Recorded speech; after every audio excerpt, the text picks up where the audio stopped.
Yeah.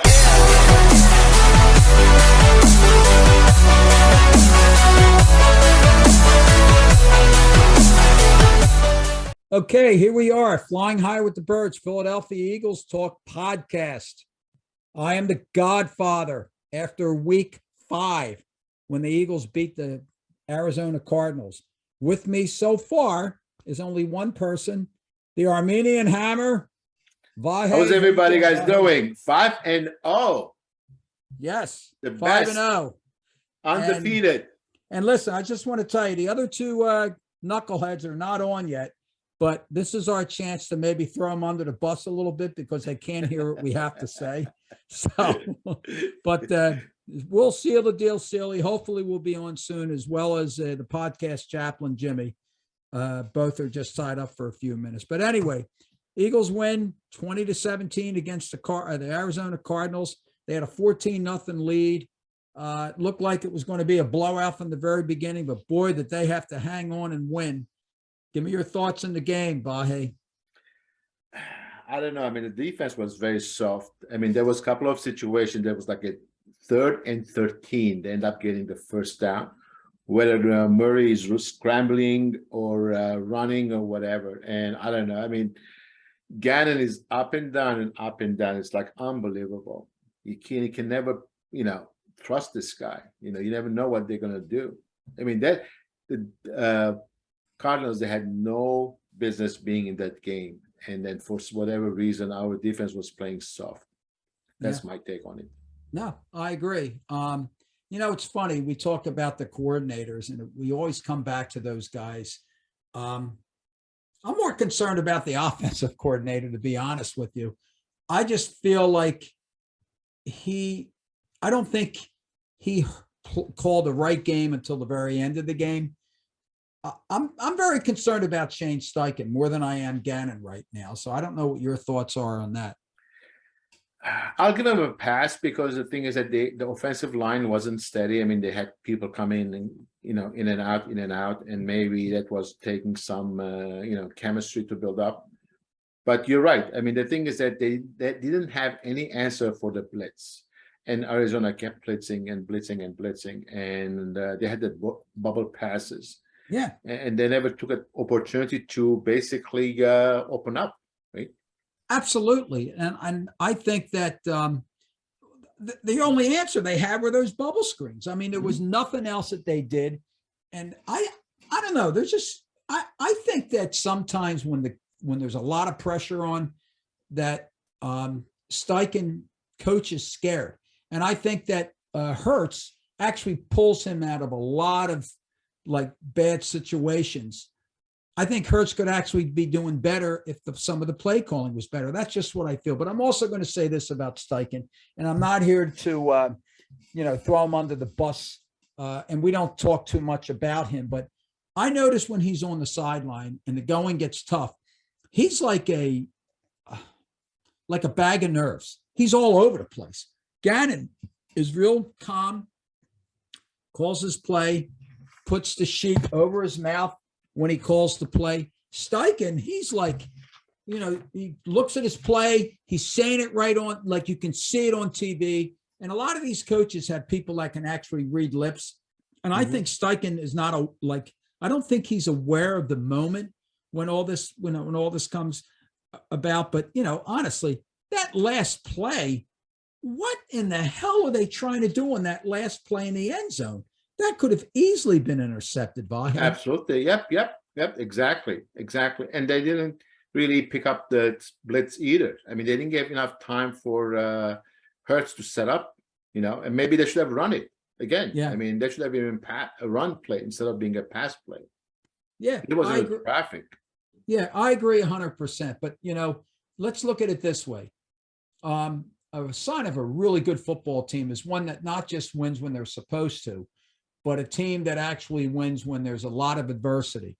This team was under a lot of adversity. They had to go all the way out to the West Coast. They had a lot of guys that were injured.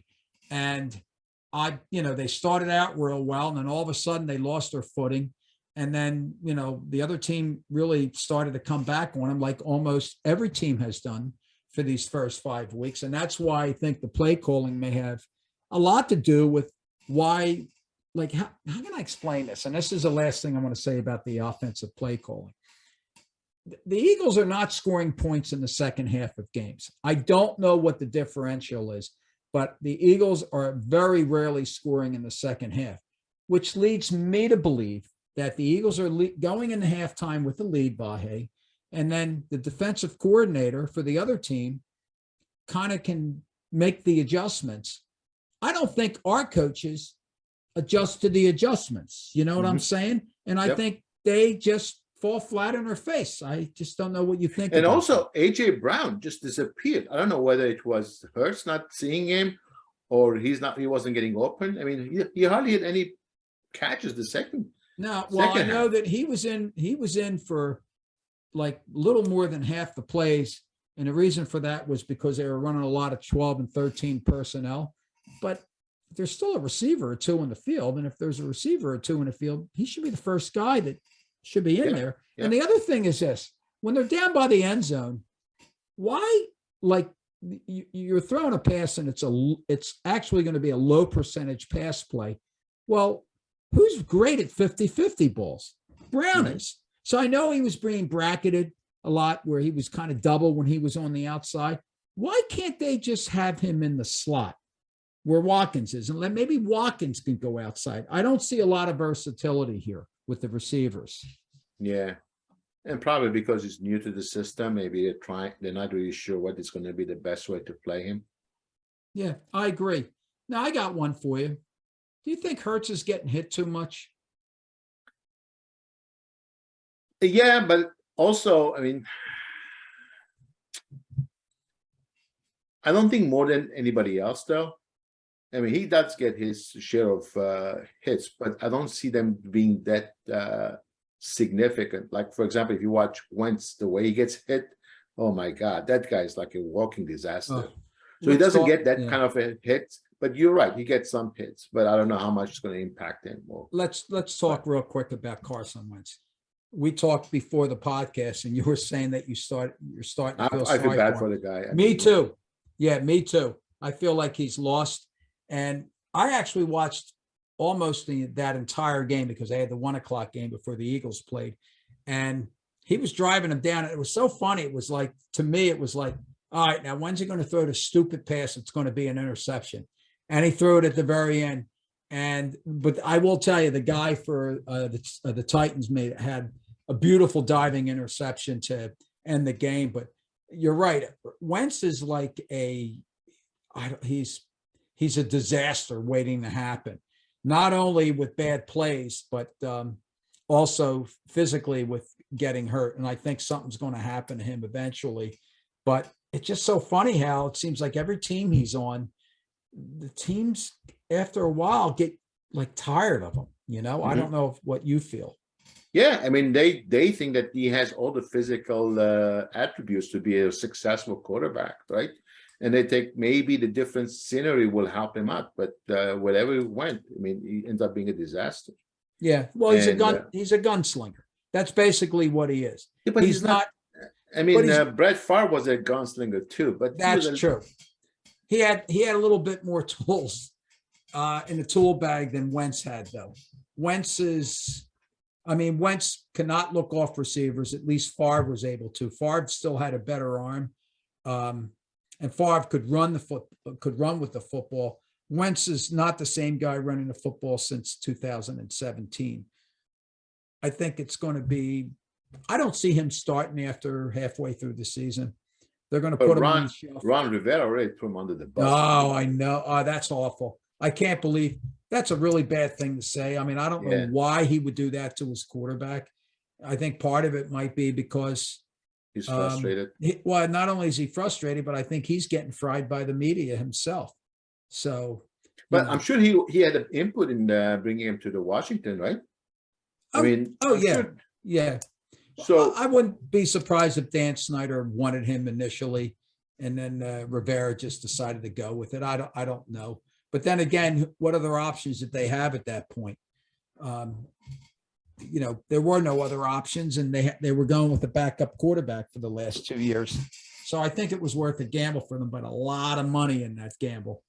And and I think his contract is supposed to run another year, but I believe it's not guaranteed. I don't know. And for that kind of coin, like 30, 32 million, I don't know if you're going to keep a guy around that's, Yeah. yeah, it's like a battleship like he is. But let's get back to the Eagles real quick. I was a little concerned about the run defense as well. They didn't get as much pressure on the quarterback that I thought they would. I thought Reddick got a lot of pressure, even though he only got the one sack. I think it was a sack fumble. He's really good at those strip sacks, but I'm starting to see a lack of penetration by the defensive front.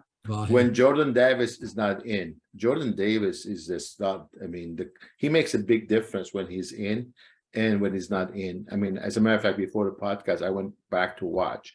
And when you see just when they run through the middle, yeah, you can see Jordan Davis not in. When he's in, they're not running through the middle. So, well, they're not. Well, like Will said a couple of weeks ago, a lot of his job is just to stand up the guy that's blocking him so that they can't run through the middle. And he's getting a little bit better every week, and he's getting more and more plays every week too. And I think he's going to get in better shape as the season goes along. mm-hmm. He's going to be a massive player for this team before the end of the year. He's already making a difference. Yeah, no, he is for sure. One thing I was kind of surprised, because the thing is that everybody says Kyler Murray's like a 5'9" and he cannot see over the lineman, right? Why they didn't keep pushing from the middle, trying to put, because they did successfully a couple of times and he fell down, right? Yeah. They should have done that whole game. I mean, keep pushing from the center. Don't let him set himself up. But they didn't. I mean, they were playing soft defense and giving him an opportunity to set himself up, either keep running around or, opening up so you can see what's going on. Yeah, I agree. I never liked him as a quarterback. I was really impressed on Sunday. He was pretty good. I don't think he's real smart. Hold on a second. Let's seal the deal. I think he's coming on in a minute, but I don't think he's real smart, especially when he slid before the first down marker and it made it third down, and then he just dumped the ball off, and then it was fourth down, so they had to kick the field goal. That Hurts would not have done that. He's a much smarter quarterback, but Murray's a pretty good quarterback. I was really impressed with him. And another thing is, he didn't have his number one wide receiver, and for the life of me, I can't think of his name. I know DeAndre Hopkins. Yeah, I think he's got a 6-game suspension for PED. I think he's a tremendous athlete with great hands, great inside receiver. He runs great routes. That would have been really difficult. And also they had a lot of injured running backs too, but they were still running the ball good on that defensive line of the Eagles. So, I'm getting concerned. Milton Williams hasn't really shown me too much. I know that Marlon Tui Peloto, I watched him. He does get some pressure. I think he might be getting better, but he's not making a major difference right now. Cox has kind of settled down a little bit, but I was impressed with Fletcher the first couple of games. But I think he's kind of winding down himself a little bit too. So one thing that really concerns me is that still is like it was last year. We got to make sure that pass rush is there. Doing it against Washington was one thing, but you got to do it for a full 17 games, and I am not seeing it. Yeah. Yep. Yeah, I mean, that's what I feel. It could have been like you were saying before. It could have been the trap game. Mine. They weren't into the game. And they were going through the motions. And hopefully, this Sunday is going to tell a lot about this team, because it's Dallas. Yeah, it's their backup quarterback. If they he's lose, doing great. Yeah. Yeah, Rush, and if they lose, then basically that's it. I mean, all that hype is out of the window. I mean, they will make the playoffs, but they will not, going far. Think about this now. They got Dallas this week. They're 5-0, only undefeated team in the NFL. If they win this week, they go into the bye undefeated, 6-0, and they come out of it with Washington, Pittsburgh, Washington, the Texans, and Indianapolis. 4 teams that are struggling. they could literally, they have the potential to be 10-0 here with who they got coming up. So it's set up pretty well. Now, if they lose, they could be going into the bye week in third place in their own division, possibly. Can you believe? Yeah. I mean, it's amazing. And I'll tell you, the Giants, everybody's saying that, Dan Jones and Barkley and all, they're just okay. And he's just really doing a good job coaching. But they're playing really good, really hard-nosed football right now. And they're in every game. And think about this. Their loss was to Dallas, and they could have won that game. So they could easily be undefeated themselves right now. So, the NFC East, which was by far the worst division in the NFL for the last couple of years, is now suddenly becoming the best in the NFL. Absolutely. So, they should win. I mean, the line, and obviously, usually I look at the line to give me a feel at what's going on, and it's an Eagles line. It's 6 points. Yeah, I was just going to talk to you about that. So they're giving Dallas 6. Yes. They're giving that. Boy, that's a lot of points. Exactly. That's what I'm saying. I mean, the thing is that I thought basically being Dallas the way they are, being 4-1, I thought the line would be maybe 3 points, 4 maximum. And a couple of days ago, it was 5. And today is up to 6. Now that they find out that Dak Prescott is not going to be playing. So maybe that's why it went up to 6. I don't know if it would have dropped if Dak was playing. He's not healthy enough to move around the pocket. Well, whatever happened went up to 6. Maybe they found out that Jordan Marietta and the other guys going to be back. And maybe that changed. But I was surprised it went up to 6. And 6 is a lot of points for a team which is 4-1 and supposed to have a shutdown defense. So unless Vegas, is wrong, they're saying that that's an Eagles win. 6 points a lot. Well, let's look at it this way. It's kind of looking like their first team offensive line will be back for this game. Malata has been practicing. Dickerson, he has me concerned a little bit, Dickerson, because he's got a major injury history in college. He's already getting dinged up, and he came out of the game again for a few series, and he came back because Kelsey came back after he tweaked his ankle. But there's a real good chance that all of them will be in. Hey, tell me, what do you think about that Jack Driscoll? What do you think about him? The guy that took, I think, and that's not his position. He was actually playing right guard where Sam Allah was playing now and did a phenomenal job.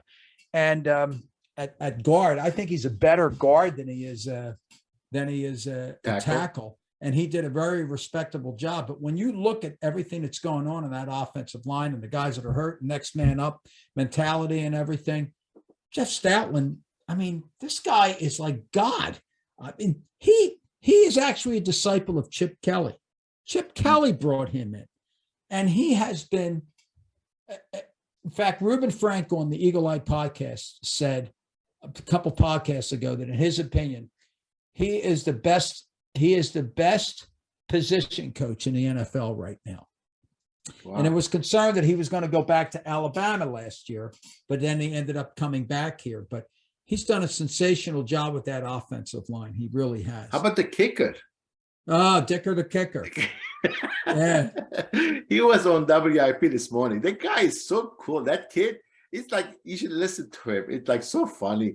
And he didn't know about football until, I don't know, it's like when he grew up in Hong Kong. No, he was born in Hong Kong, but then he grew up in Texas. Oh, okay. But initially he wasn't into football at all. Oh, no, he still isn't. And they were interviewing him after the game, and they said, "Did you feel pressure at all?" And he goes, "No, not a bit." And he said, "I've been in bigger pressure situations than this one. I'm thinking, what's bigger, But I know that when he was a freshman at Texas, they play that Red River rivalry between Oklahoma. And Texas. Yep. They get 100,000 people there. He had the game-winning field goal as a freshman, a 40-yard field goal that he drilled. But I personally think that a kicker, I think a kicker should not even read anything about football because they're the ones that are under pressure. Now, on the other side, you had that kid. What the heck was his name? Amendola. Yeah, Amendola. No, he's a North Penn kid. He went he's to from North Philly? Penn. Oh yeah, he went to North Penn, and I saw him kick in high school. Very good kicker. But you could see on his face before he attempted the field goal, he was sweating like a pig, and he looked like he just wanted to get the hell out of there. And he was way off to the right, like he was in pregame, you know? Well, to be honest with you, I mean, I don't know whether Elliott is coming this week or not, but if they try this kid for another week, maybe they should keep him because Elliott is not really reliable all the time. I mean, sometimes he misses too. Yeah. So you never know. I mean, Yeah. give this kid a chance. Oh, yeah, absolutely. So I believe right now he's still on the practice squad. And I tell you, I would hold on to him for a few weeks just in case. Mhm. But let me put it to you this way. His resume is loaded now with that. And there's going to be a lot of teams that are going to want a guy like him. Yeah. And just like he was like, it was so funny the way he said it. Oh, did you feel any pressure? Nah, hell no. I was in bigger pressure situations than this. And I'm thinking, really? So no, he was real cool about it. They gave him the game ball, made him feel comfortable. He was a special team player of the special teams player of the week. Yeah, he was. Can you imagine? I'll tell you, he kicked a 40-yarder earlier, which he smoked. He put it right through the uprights. And he's I think it's a shame they're probably going to lose him, but I really like that guy. There's something about him. Like, it's a shame he can't punt. That'd be great to have him as the punter and the backup kicker, Yeah. But Sipos is doing a pretty good job. He's getting a lot of his punts like within the 10-yard line. But then again, him when the bad weather really starts to hit, that's when you really have to be careful with him. So, Yeah. But all in all, like 5-0, like what's your thought process right now with where they're at just about a quarter of the way into the season? The last game almost disappointed me because they didn't play up to their expectations. And that's why I'm waiting to see what they're going to do against Dallas. Yeah. Because Arizona is not really that good of a team. And they shouldn't have been that close towards the end. And it wasn't, it shouldn't have been that close. So I don't know what's going on. And we'll wait for this Sunday night and see. I mean, this Sunday night is going to tell a lot about this team. If they come out there and they beat them, I think that's going to be a statement game because Dallas is supposed to have an awesome defense. They made Cincinnati look like an average team. They went to the Rams and they beat the Rams last Sunday. Oh yeah, and they dominated them. Actually, so the fact that basically they had to go to the West Coast to beat the Rams and they have to come to the East Coast Sunday night, and the Eagles are at home. So the Eagles, they have no excuse not to win the game because they're going with their backup quarterback too. Yeah. He's not lights out. I mean, he's only scoring like, I don't know, 17, 15 points. Right. But they have a very good defense. So the thing is that this is an opportunity for Hurts to prove to be, a franchise quarterback. I agree. And hopefully, he shows that he is the guy. And he's from Texas too, right? Isn't he? Houston. Houston, born and bred. Okay, so this is it. This is it, Yeah, this is huge for him. Sunday night, lights on, bright lights. You're playing against Dallas, enemy number one. So this is your opportunity to show to the whole world that you are a franchise quarterback. Yeah, well, I have two questions for you on Hurts. Number one, do you kind of feel that maybe he is the best at quarterback sneaks in the NFL, which is huge? Those two touchdowns, it was him and Goddard and Sanders pushing from his back. Yeah, but he has a lot to do with it because he's got strong legs. And I don't know what he squats, but it's probably more weight than any other quarterback in the NFL. He's an incredibly strong guy, takes really good care of his body. But that's the one thing that I notice. And that I know Brady was always the best at quarterback sneaks. Now, I think Hurts is right now. Hurts is doing a lot of the little things. Hurts actually does more altogether, does more in his position than any other player in that team does at their position in any game. He is a guy that probably is literally exhausted when he's done. But I believe this was Reuben Frank again on the Eagle Eye podcast. He feels that Hurts might be a little slower than he was last year because of the pounding that he's taken. And that's after one full year. That's it. I don't really feel that way. I don't think he's running as fast because he's running smarter. That's exactly what I think. That's you're right. You're right. Yeah, I feel like now let me ask you this before we go to the predictions and we end this thing. What you've seen from Hurts in the first quarter of the year. Oh, he's very Howie. good. Do you offer him? Do you give him that contract extension in March? You mean to Hurts? Yeah. Well, you gotta wait to see what happens this Sunday night. No. So well, one Sunday game. night. Okay. Well, because that's the game. I mean, if you look at the schedule, there's nothing else. Yeah, but the only other game on their schedule is like basically competitive or could be competitive is Green Bay. So if they lose to Dallas at home, there's nothing else left on their schedule. Everybody else like a 1-5 or 2-1. You know, it's like none of them they're really winning teams. The only ones left, Green Bay, and I don't know what's wrong with Green Bay. Green Bay should have won that game, but they lost. I mean, they played Green Bay at home too. Yes, the Eagles so got them at home. Only 2 competitive games on their schedule right now. If you go by record, Right? It's Dallas. I mean, you're right. Giants is 4-1 too. Giants. I there's 2 games with Dallas, and then you got Green Bay. Don't they play the Niners again? They don't play the Niners. Oh, they don't play the Niners. So they don't play the Rams. They play Tennessee. They play Tennessee. Okay, yeah, they're all teams they can beat. But here's what I think. Hurts to me has gotten better in the last year and all the things that he struggled with. And one of them was reading through his progressions. Another one was throwing down the middle of the field. He's doing that good too. A big thing is throwing when he's going to his left, which a lot of the teams are pushing him to go towards. It looks like he's done a lot of work on the areas that he really needed a lot of work on, and he's getting better. And I'll tell you, this team is set up for me for very big success coming down the pike here with, 2 first-round picks next year.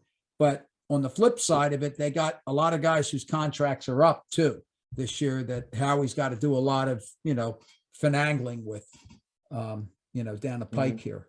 So, but anyway, I mean, listen, I would have never thought they'd be 5-0. They are 5-0. It doesn't matter how they won. There was adversity. They conquered the adversity. They won the game. I was impressed with the last drive of the game. And, I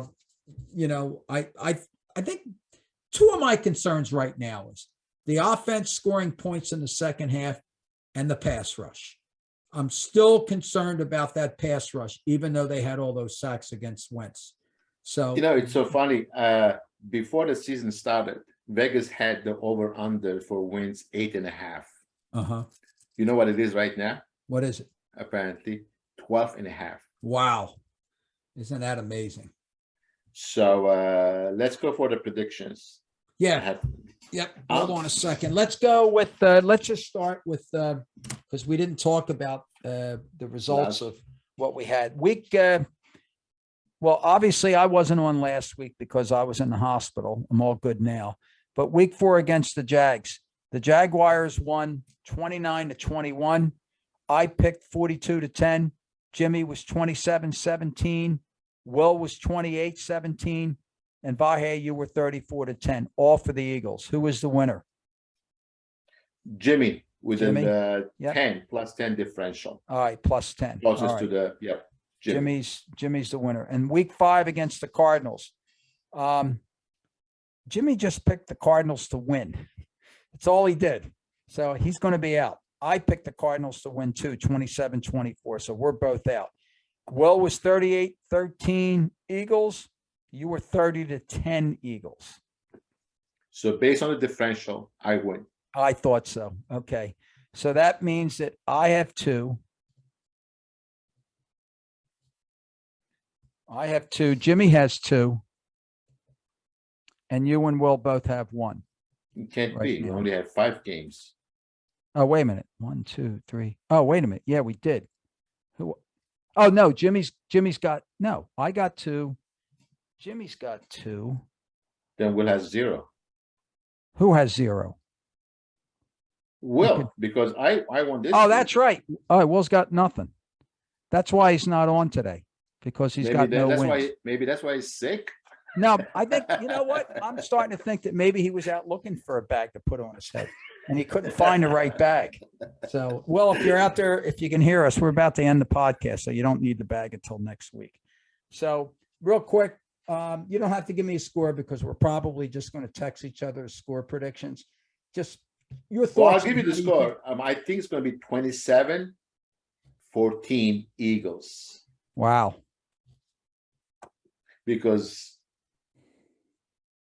I don't think that Dallas is going to score more than 14 points. And I think Jalen Hurts is going to show the world that he's the guy. And he's going to score 27-14 Eagles. I think the Eagles are going to win 24-10. My only prediction is I just get this feeling Gannon's going to blitz a lot. I think he's going to bring more pressure for this game.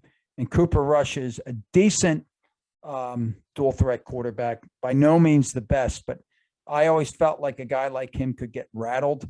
And I think the Eagles are going to try to do everything they can to make his life difficult in there.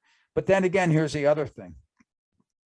Don't be surprised if Dallas is very flat in the first half and Dak Prescott takes over the reins in the second half of that game next week. That's possible also. I don't know, man.